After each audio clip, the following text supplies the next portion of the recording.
Chères Zigossaises, chers Zigossais, en ces temps perturbés, il ne m'est pas permis de vous présenter les vœux 2021 à la salle des fêtes, comme cela s'est toujours fait, devant de nombreux habitants, souvent accompagnés de quelques personnalités extérieures. C'est donc depuis mon bureau de la mairie que je m'adresse à vous. D'abord, un retour en arrière avec cette année 2020, année des élections municipales et année du début de cette pandémie au Covid-19. Mon équipe et moi-même avons été élus largement au premier tour des élections municipales le 15 mars 2020. L'équipe de M. Dargelos est restée en place 2 mois de plus et nous avons pris les commandes de la mairie le 23 mai 2020. À cette date, nous avons eu à déplorer, ou même avant le départ, on a constaté l'absence du secrétaire général de la mairie d'Igos, M. Vincent Lafargue, et nous nous sommes retrouvés largement orphelins, puisqu'il n'y avait plus de secrétaire principal en titre. Notre groupe élu, de 12 personnes, et les 3 opposants élus, avec donc pour donner un total de 15, a connu quelques perturbations en début de mandat. Dans notre groupe, nous avons eu à déplorer 3 démissions. Et les 3 élus de l'opposition ont également démissionné. Notre groupe aujourd'hui se retrouve avec 9 personnes, le maire, 2 adjoints et 6 conseillers municipaux. Et dans le groupe de l'opposition sont apparues 3 nouvelles personnes. Après ces péripéties de début de mandat, nous nous sommes de suite mis au travail et déjà de nombreux points figurant dans notre profession de foi ont été réglés ou sont en passe de l'être. Je vais essayer de vous résumer rapidement ce dont je viens de parler. Alors, on va y aller dans l'ordre. Premièrement, il s'agit de la réfection complète de la rue d'Albret, depuis le carrefour des 4 cantons jusqu'au passage à niveau, ainsi que la place devant l'ancien garage et l'accès aux poubelles de la gare.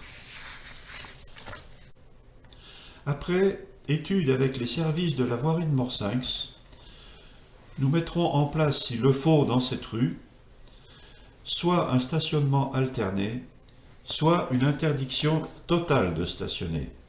Ce qui pourrait se faire si nous arrivons à changer la poste d'endroit, comme c'est écrit aussi dans notre profession de foi. Deuxièmement, nous avons mis en service le feu tricolore qui ne fonctionnait pas. Troisièmement, nous avons mis en place un panneau informatif sur les principaux événements qui se déroulent sur la commune. À ce sujet, nous invitons toutes les personnes qui désirent y mettre quelque chose en rapport avec la vie de la commune à venir nous solliciter en mairie et nous ferons le nécessaire. Quatrièmement, dans les gros travaux inachevés à notre prise de fonction, il faut signaler la réception définitive de la station d'épuration à fin octobre 2020, mise en œuvre par l'ancienne municipalité et dimensionnée pour environ 1700 équivalents habitants. Je vous signale qu'au 1er janvier de cette année 2021, la commune d'Igos comptait 1350 habitants. À la suite de ces importants travaux, nous allons devoir enclencher la mise en œuvre de la réfection des canalisations dans certains quartiers de la commune. Avec l'orage, qui date, je pense, de plus de 50 ans, de nombreuses tuyauteries sont défectueuses, voire poreuses, et laissent échapper à la fois les eaux de pluie de ruissellement et à la fois les eaux usagées, donc des habitants. Ces gros travaux sont indispensables. L'enveloppe est aussi très conséquente. Il s'agit de plus d'1 million d'euros La seule garantie, chose que nous avons en subvention aujourd'hui est la subvention de l'agence du bassin Adour-Garonne, à hauteur de 50% du montant de ces travaux. Et pour le reste, nous sommes en train de voir avec la trésorerie de Morsinx quelle est la capacité d'emprunt de IGOS afin de ne pas non plus trop grever les finances de la commune. Cinquièmement, et autre point donc qui n'apparaît peut-être pas fondamental mais qui pourtant l'est de par la législation, il s'agit des archives communales que l'on a trouvé à notre arrivée dans un état pas déplorable peut-être, mais en tout cas pas comme il aurait fallu l'être. Et effectivement, après avoir fait effectuer un audit de ces archives, il est apparu que nous ne respections pas la législation en vigueur au sujet de ces archives. Nous avons donc consulté plusieurs sociétés spécialisées et nous avons retenu en définitive la société Datarchive pour remettre de l'ordre dans ces archives. Les plus anciennes archives, qui datent de la Révolution française de 1789, seront donc confiées aux archives départementales, qui sont d'accord pour cela, et nous allons recommencer les archives communales à partir des années 1850 jusqu'à maintenant. Afin que chacun comprenne bien donc l'étendue et la valeur de ce que nous sommes en train de faire, nous n'avons pas manqué de prendre des photos avant, et dès que tout cela sera terminé dans quelques semaines, nous prendrons évidemment des photos de la partie finie, et vous pourrez vous-même constater la différence. Nous avons dû abandonner, bien sûr, toutes les étagères bois qui existaient, au profit donc d'étagères métalliques et de boîtiers en carton spécialisés pour stocker tout cela. Et maintenant, je pense que tout cela est fait aussi pour de nombreuses années à venir et que nos suivants seront contents de trouver tout cela en bon ordre. Sixièmement, nous avons aussi beaucoup œuvré dans le nouveau système du RPI des sources d'Oya. Il s'agit du regroupement pédagogique intercommunal pour les écoles des 3 communes de Oust, d'Igos et d'Aringos. Je vous rappelle que les années antérieures, Igos était regroupé avec Gelous, mais Gelous étant dans la communauté de communes de Mont-de-Marsan, nous avons dû revoir le problème avec la communauté de communes de Mont-de-Marsan, et ce sont donc les trois communes de la communauté de communes de Morsinx qui sont donc maintenant regroupées au sein d'un CIVU qui donc compose ce nouveau RPI. Je vous rappelle que notre groupe, dans sa profession de foi de campagne, est beaucoup misé sur l'éducation des enfants et tout ce qui l'entoure. Ce gros travail au niveau des écoles et de tous les enfants consiste bien sûr à répartir les tâches de tous les intervenants, notamment les personnels attachés à la commune, certains personnels attachés à la mairie de Oust et certains personnels attachés à la mairie d'Aringos. Il faut de plus gérer le centre de loisirs, il faut gérer la cantine et son approvisionnement, ainsi que donc la gestion de tous les personnels dont je viens de vous parler. Il n'y a qu'une seule catégorie de personnel que l'on ne gère pas, ce sont les enseignants, qui dépendent directement de l'éducation nationale. Ce fut une lourde tâche et elle n'est jamais terminée. Merci aux 3 personnes de notre équipe qui œuvrent presque tous les jours à cette fonction. Il s'agit de Madame Yvette Célia, la 2e adjointe, et de Madame Muriel Guyot et de Madame Nadège Tasté, 2 conseillères municipales de notre équipe. Septièmement, autre point crucial de notre action, la microcrèche d'Igos. Dans toute l'intercommunalité de Morsinx, Igos est le seul village de cette communauté à posséder une microcrèche qui s'appelle À Petits Pas. Après des discussions pour le moins ardues avec la CAF, la Caisse d'allocation familiale, nous avons décidé de rester dans le système actuel PAGE.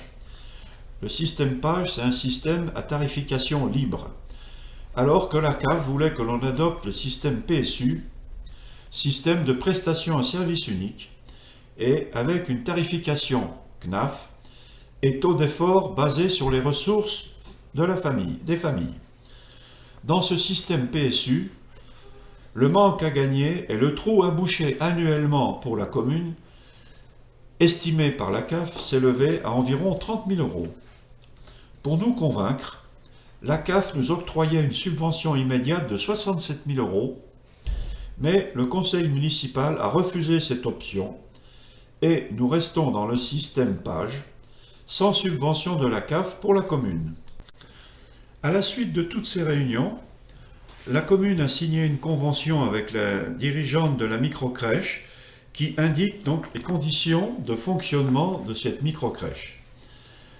Dans un premier temps, la commune, consciente des difficultés à porter à l'équilibre financier de cette crèche, a décidé de ne pas faire payer de loyer. Mais nous avons une clause de revoyure à la fin du premier semestre 2021 pour examiner les comptes des 6 premiers mois d'activité avec leur cabinet comptable. 8e point important, il s'agit de la maison de santé. À la suite de nombreuses demandes des praticiens qui œuvrent actuellement à la maison de santé, nous avons très vite vu que l'agrandissement demandé par l'ancienne municipalité à hauteur de 40 mètres carrés n'était pas tenable. En effet, ce sont les kinésithérapeutes qui ont besoin déjà à eux seuls de ces 40 mètres carrés. Est arrivé un nouveau docteur, Madame Lachgard, qui elle aussi a besoin d'un peu de place, au moins pour y mettre son bureau. Il y a aussi le deuxième cabinet d'infirmiers et d'infirmières qui est demandeur pour une surface supplémentaire. Il y a aussi la demande d'un deuxième studio ou F2 ou on verra bien quoi pour quelqu'un qui veut venir rester sur place quand il y a donc des permanences à faire. Il y a aussi une place supplémentaire pour des activités de spécialité où les professionnels pourraient venir une fois par semaine, mais avec les spécialités qu'il y a, cela ferait la semaine complète. Donc, devant cet afflux de demandes, le conseil municipal a pris la décision d'annuler le permis de construire actuel pour ces 40 mètres carrés et nous sommes maintenant sur une base qui frise les 100 mètres carrés. Au fur et à mesure donc de ce nouveau développement, nous vous tiendrons informés comment cela se passe. Nous vous tiendrons informés aussi des différents devis que nous allons recevoir et de la décision que nous aurons prise en finale pour mettre cette extension en place, en marche, de telle façon que lorsque tout cela sera fait, il faut compter environ 1 an de mise en œuvre pour tout terminer. 9e point important, tout le conseil municipal a été unanime et d'accord pour que nous fassions un geste envers nos aînés. Aussi, nous avons pris la décision d'offrir pour Noël et les fêtes de fin d'année un cadeau d'une valeur symbolique, on va dire, mais qui concernait donc toutes les personnes de la commune âgées de 80 ans et plus. Pour votre information, il y a 102 personnes sur la commune âgées de 80 ans et plus. Nous avons donc mis en œuvre ces colis et nous avons vraiment eu des retours formidables de toutes ces personnes, 90% de retours et plus si on compte encore les mails, donc c'est presque unanimement que nous avons essayé de contenter ces personnes. Donc c'est une opération pour nous intéressante, pour la commune aussi intéressante, et pour toutes ces personnes-là, vraiment un geste qui a été extrêmement bien ressenti. Comme dit l'autre, nous essaierons de faire mieux l'année prochaine. Nous nous y prendrons un peu plus tôt parce que cette décision, pour tout vous dire, a été prise début décembre dans l'urgence et nous n'avons pas pu faire exactement comme nous voulions, mais nous l'avons fait. Dixièmement, lorsque nous sommes arrivés donc à la place de la mairie, comme je vous le disais tout au début, le 23 mai, nous avons vu que l'ancienne municipalité avait entamé une préemption sur 2 bâtiments appartenant à Madame Chauvin. L'un près de la mairie, place de la Pailleuse, et l'autre près du passage Trompette. Nous avons donc continué cette préemption, initiée encore une fois par l'ancienne municipalité. Nous avons trouvé que c'était tout à fait bienvenu et qu'il fallait le faire. En l'occurrence, concernant la place de la Pailleuse, c'est un bâtiment que nous avions l'intention de transformer en local technique pour nos équipes de la commune, parce que figurez-vous que dans cette commune, depuis la nuit des temps, il n'y a jamais eu de locaux sociaux pour les employés communaux, à savoir pas de vestiaire, pas de douche, pas de toilette, pas de coin repas. Cet immeuble, effectivement, était donc idéal pour le transformer et faire ses locaux sociaux. Sur l'immeuble du passage Trompette, il s'agit essentiellement de sécuriser l'école actuelle. En l'occurrence, de construire un parking du même côté que l'école. Aujourd'hui, le parking des parents qui amènent leurs enfants à l'école se situe en face de l'école, de l'autre côté de la départementale 38, et donc avec une seule entrée qui est à la fois aussi une seule sortie, avec des dangers à chaque instant, au moment de rentrer à l'école, de ressortir pour midi, de revenir à 14 h et de ressortir vers 16 h, 16 h 30. C'est donc une partie indispensable pour la commune et nous avons décidé de poursuivre la préemption pour obtenir cet immeuble. À la suite de cela, il y a aussi l'extension future de l'école. Ce ne sera peut-être pas pour notre mandat, mais dans les générations futures, il faut libérer de la place si le village venait à grandir et si l'école devait augmenter son nombre de classes. Quelle ne fut pas notre surprise de nous retrouver au tribunal administratif sous l'action de Madame Chauvin, qui n'a certainement pas compris ce que nous voulions faire, et donc qui a pris un cabinet d'avocats ainsi que la commune pour se défendre.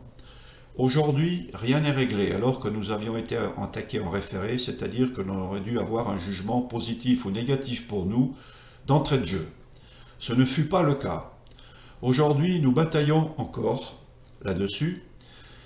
Le tribunal administratif nous a donné encore un délai supplémentaire pour étoffer notre dossier.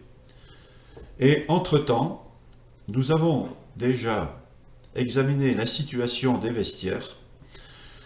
Compte tenu de nos recherches pendant tous ces mois après la mise en procès au tribunal administratif, nous avons pu faire en sorte d'abandonner la préemption sur le bâtiment qui se trouve place de la Pailleuse pour les locaux sociaux. L'étude que nous avons faite à ce sujet montre clairement que ce sera un coût inférieur pour la commune si nous achetons et mettons en place des bâtiments type Algeco pour que les locaux sociaux des services techniques puissent se faire. Concernant l'autre immeuble, passage Trompette, ce n'est pas possible. Nous poursuivons la préemption. Et si par cas, le tribunal nous donne tort, il est clair que j'enclencherai aussitôt une déclaration d'utilité publique, comme je l'ai déjà vu avec la préfecture de Mont-de-Marsan. Et je pense que cette fois, la commune aura ce bâtiment. Voilà ce que je voulais vous dire à propos de cette préemption, dont je suis très surpris que ça se passe comme ça. D'autant que il y a aussi deux autres voisins, deux autres propriétaires voisins de l'école,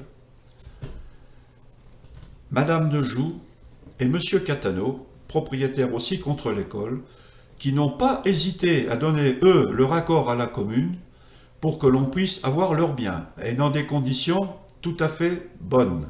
Je les en remercie beaucoup, et je regrette beaucoup l'attitude de Madame Chauvin pour ces deux bâtiments. Autre point très important, il s'agit de la communauté de communes de Morsinx et des relations entre cette communauté et la commune d'Igos. Il se trouve que dans cette communauté de communes, il y a des communes dites riches, d'autres moyennement et d'autres pauvres. Je dirais d'entrée de jeu que Igos fait partie plutôt des communes pauvres. Pourquoi?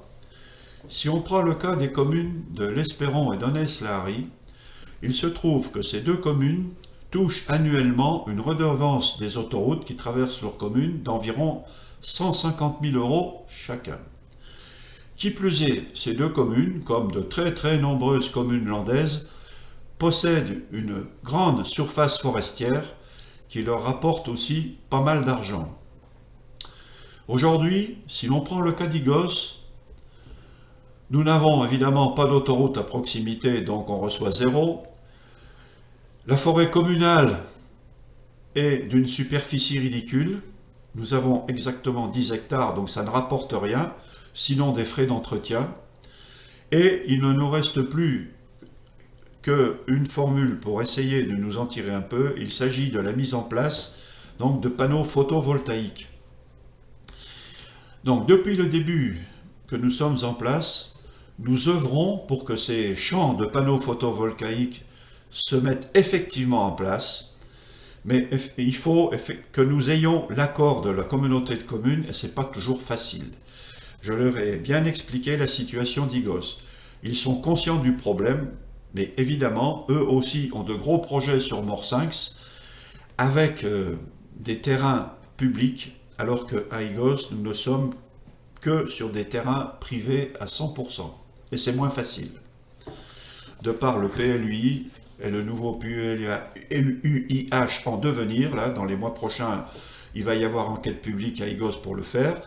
Et donc tout ça pour vous dire qu'actuellement, avec la communauté de communes, les relations, je dirais pas, ne sont pas spécialement tendues, mais elles ne sont pas non plus spécialement bonnes.